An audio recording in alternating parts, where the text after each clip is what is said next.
क्षमा मागतो, दिलगिरी व्यक्त करतो. आम्ही मीनाताई माध्यमिक विद्यालय यामध्ये मी विज्ञान शिक्षिका कुमारी SD ठाकरे आमच्या विद्यार्थ्यां 6वी ते 10वी विद्यार्थ्यांद्वारे अगदी 2 दिवसामध्ये जेवढा वेळ मिळाला त्यामध्ये आम्ही AI आणि समाज हे नाटक इथे आम्ही विज्ञान नाटक सादर करत आहोत आणि सादरीकरणाचे आमचे विद्यार्थी 8 आहे, ते आपला परिचय देतीलच. तर आम्ही सादर करतो मीनाताई माध्यमिक विद्यालय विज्ञान नाटक AI आणि समाज.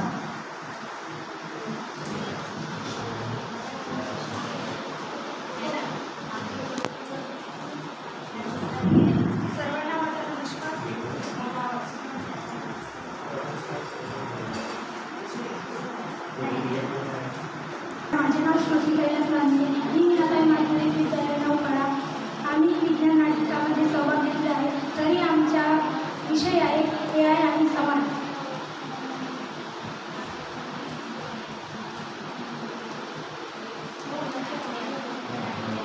नमस्कार, मी यशस्वी सुधार कांबळे. या नाटकामध्ये रोबोट म्हणजे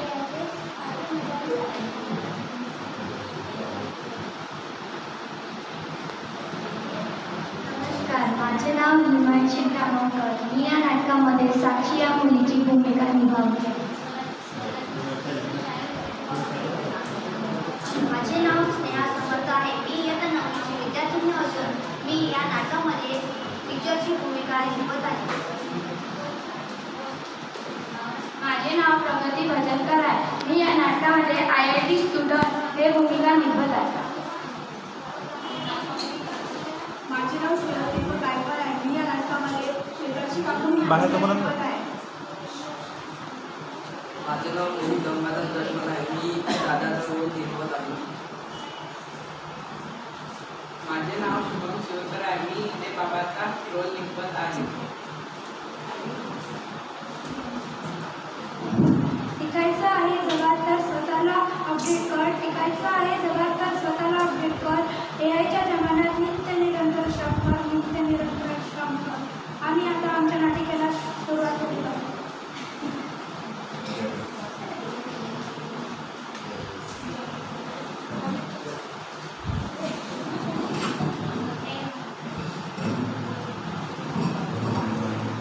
बंसर सर माइक में है ना.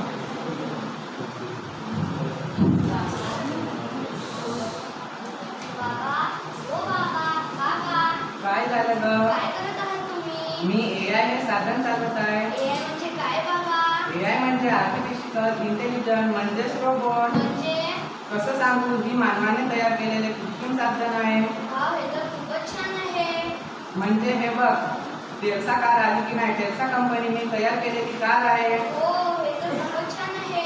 टेल्सा कार कशी चालते हे तुला माहित आहे का? ही कार बिना ड्रायव्हरने चालू शकते. वाव, कारवर बिना कार चालू बाहेर जाणं का? शकते. हे तर खूपच छान आहे. कोणासाठी हे आहे? खूपच छान वाटली.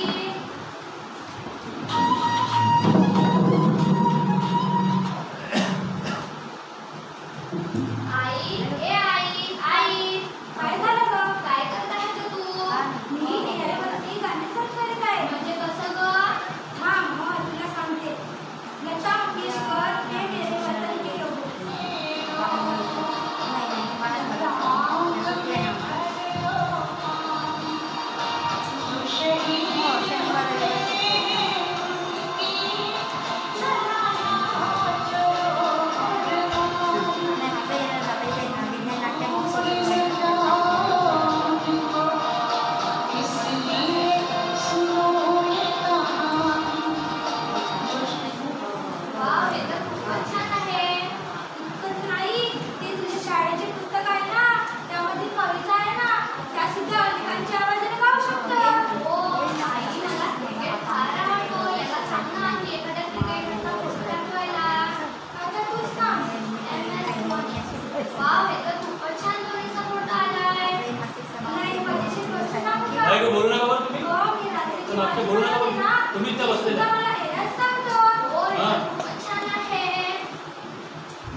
बाबांचा मोबाईल घेतला आणि AI वरती सर्च केलं. मग तिथं पु ल देशपांडे यांचे सर्व नाटकं आली. हो, तर खूपच छान आहे. एखाद्या ड्रायव्हरची गाडी काय, रात्रीची छान छान भाजी कशी बनवायची, एखाद्याचा फोटो काय, पु ल देशपांडे यांचे नाटक हे तर खूपच छान आहे. आमचे सर आम्हाला रोज खूप होमवर्क देतात. जर हे AI वरती केलं तर किती छान होईल. मज्जाच मजा, मज्जाच मजा, मज्जाच मजा, मजा. पण हे कसं करू? आयडिया. बाबा, ओ बाबा, काय झालं ग? काल परवा तुमच्या मित्रांनी तुम्हाला ॲपलचा मोबाईल दिला होता. तो मला द्या ना बाबा, प्लीज द्या ना. कशासाठी पाहिजे? मला तिथं काहीतरी बघायचं आहे. हो घे, टेबलवर पडलेला आहे. इतका दिसत नाही. हो हो, thank you thank you. WhatsApp, Facebook, YouTube काय पाहत होतो दादा? गुगल, हेच काहीतरी पाहत होतो वाटतं. ChatGPT. आता मी ह्याला प्रश्न विचारते. नॅशनल बर्ड, अगदी व्हिडिओ केला आज. National animal, which is the largest city of India? National fruit, capital of Maharashtra, Mumbai. हे तर खूपच छान आहे. याच्यामध्ये गेम सुद्धा आहे. बापरे, 2 तासापासून मी इथं मोबाईलच बघत आहे. मला तर फार नाही, तो तुझ्याशी बोलतो. आता बाबाकडे जाते. कारण फार कंटाळा आलाय. बाहेर पाणीपुरी खायला जाऊशी वाटतंय. बाबा, ओ बाबा, काय झालं? चला ना, आपण किती दिवसापासून बाहेर पाणीपुरी खायला नाही गेलो. आता माझ्याकडे वेळ नाही. चला ना बाबा, प्लीज चला ना. तुला एकदा सांगितलेला कळत नाही का? तुझ्या इथून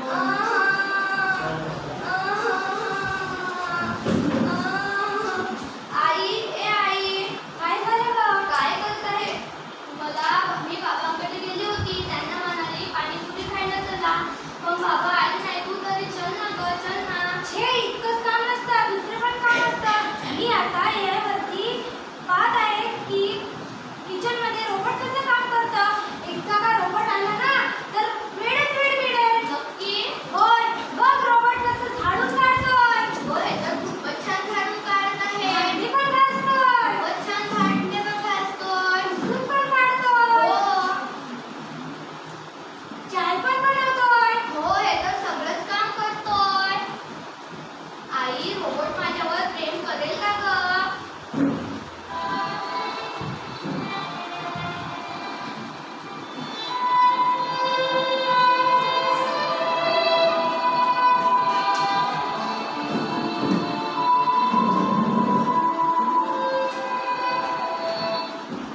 काय प्रश्न विचारले या मुलीनं? माझ्या डोक्याला टेन्शनच दिला. माझं तर डोकं खूपच दुखत आहे.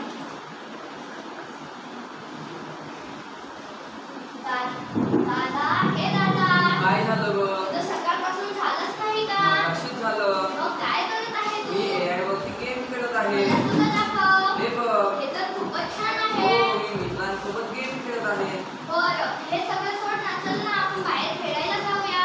नाही, माझे 120 पॉईंट झाले आहेत. आता मी जिंकण्यातच आलो. प्रणयचे 70 पॉईंट झाले आहेत. प्रशांतचे 30 आणि साहिलचे 90 पॉईंट झाले आहेत. आता मी जिंकण्यातच आलो. चल ना दादा, प्लीज चल ना. नाही, तू इथून जा. जा चल तू ना जा. दादा. तू इथून जा.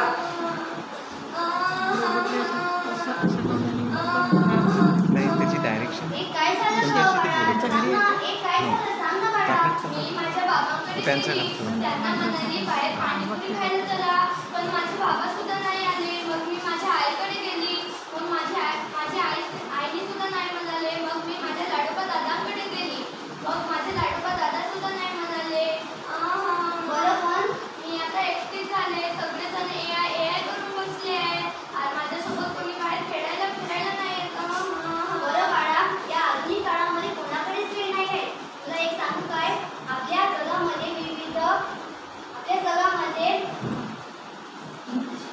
जगामध्ये खूप प्रगती झाली आहे. आणि कृषी क्षेत्रामध्ये पण खूप प्रगती झाली आहे. आपल्या शेतामध्ये मधून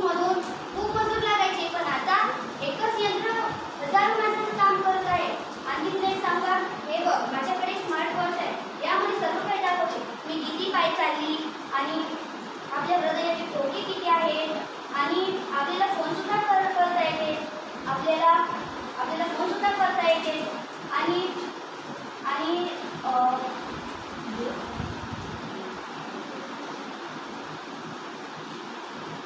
आणि आपले पैसे सुद्धा वाचतात आणि आपल्याला AI हे आपल्या आरोग्याची माहिती सुद्धा देते आणि आता आपल्याला डॉक्टरकडे जाण्याची गरजच पडणार नाही. काही तू जे सांगत होती ना ते मी बघापासूनची ऐकत होती. फार महत्त्वाच्या गोष्टी सांगितल्या त्या मला पटलं बरं, पण माझ्या मनात काही शंका आहे. काय शंका आहे तुमच्या मनात? मानवाचं काम आहे AIचा वापर कसा आणि किती प्रमाणात केला पाहिजे हे आपल्या हातात असतं बरं, पण याची पण काही मुद्दे आहेत. भविष्यामध्ये अनेक कामगारांची जागा AI घेणार, डॉक्टरांची पण जागा घेणार, शिक्षकांची पण जागा घेणार आणि सर्व जर आपले नवरे नवं बसतात अशी मला शंका आहे. Hello madam, hello aunty, hello Sakshi, कशा आहात तुम्ही? छान आहोत. अगं कल्याणी थांब जरा. मला काल कळलं की तू खडगपूरच्या IIT कॉलेजमधून शिकून बाहेर पडलीस. हो, माझं मागच्याच वर्षी पूर्ण शिक्षण झालेलं आहे. या काकूंना काही शंका आहेत त्या त्यांच्या शंका स्पष्ट कर बरं. अच्छा हो मॅडम, जेव्हा तुम्हाला माहित होतं की संगणक निघाला होता तेव्हा अनेक लोकांनी विरोध केलेला होता आणि आज प्रत्येकाच्या घरात आहे. त्यानंतर मोबाईल निघाला, मोबाईलवर सुद्धा विरोध केलेला होता, पण आज प्रत्येकाच्या हातात आहे. साक्षीच्या आई वडिलांकडे सुद्धा आहे आणि आज AI निघाला त्याच्यावर सुद्धा विरोध सुरू आहे, पण आपल्याला स्वीकारावंच लागणार आहे कारण जे जे नवीन घटक निघतात त्यांना आपण स्वीकारतच आलो आहोत. जो AI शिकणार त्याच्या मुठीमध्ये जग राहणार आणि आपल्याला आनंदी ठेवण्यासाठी हे नवीन नवीन घटक निघतात आणि आपल्याला कामापुरताच वापरायला पाहिजे, अति त्याचा वापर करू नये. ए आई, इकडे बघ, कल्याणी दीदी आले, टीचर आले, बाबा तुम्ही पण ये, दादा तू पण ये. काकू काका हे बघा कल्याणी मी चांगली माहिती सांगितली आहे. तुम्ही असं AI करून बसा नको. तुम्ही तुमच्या मुलींकडे लक्ष द्या आणि AIचा जेव्हा काम पडेल तेव्हाच वापर करा. नमस्कार, मी आहे रोको. माझं नाव आहे सोफिया.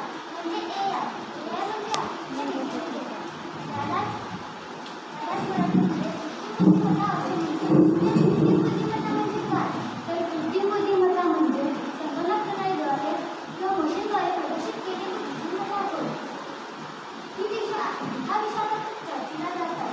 वर्तमानाच्या वाचना असो किंवा टीव्हीवरच्या ताज्या रिपोर्ट असो किंवा मित्रांसोबत केलेल्या गप्पा असो, त्याचा माझा खूप मोठा परिणाम होणार आहे. आमच्यामध्ये तो अत्यंत चांगला आहे, तर कालच्यामध्ये तो खूप वाईट आहे. कारण मात्र कोणाची हिंमत नाही. कोणतेही नवीन तंत्रज्ञान आले की त्याचे फायदे आणि तोटे असतातच. जसे नाण्याच्या दोन बाजू असतात तसे कोणत्याही तंत्रज्ञानाचे फायदे आणि तोटे असतातच. तर आपण आता त्याचा फायदा पाहूया. सगळ्यात पहिला आणि सगळ्यात मोठा फायदा म्हणजे AIमुळे मानवी चुका टाळल्या जातील. मानवाला क्षमता असते, तो क्षमतापर्यंतच काम करू शकतो, परंतु AIचे कसे नाही, ते 24 तास काम करू शकतात. AIच्या साहाय्याने जर आपण काम केलं तर खर्चात कपात होतो. मी आता तुम्हाला सांगितल्याप्रमाणे AIचे फायदे आहेत तसे AIचे नुकसान सुद्धा आहे. AIचं सगळ्यात मोठा नुकसान म्हणजे त्याचा विकास व्हायची अंमलबजावणी. हे खूप खर्चिक बाब आहे. AIला भावना नसतात परंतु मानवाला भावना असतात.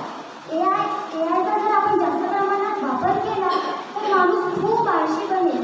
असे बेरोजगारची संख्या खूप प्रमाणात वाढणार. तर माझं असं म्हणणं आहे की तुम्ही माझा वापर चांगल्या गोष्टीसाठी करा, वाईट गोष्टीसाठी करू नका. पण जर तुम्ही माझा वापर वाईट गोष्टीसाठी कराल तर तो तुमच्यासाठी मारक ठरेल.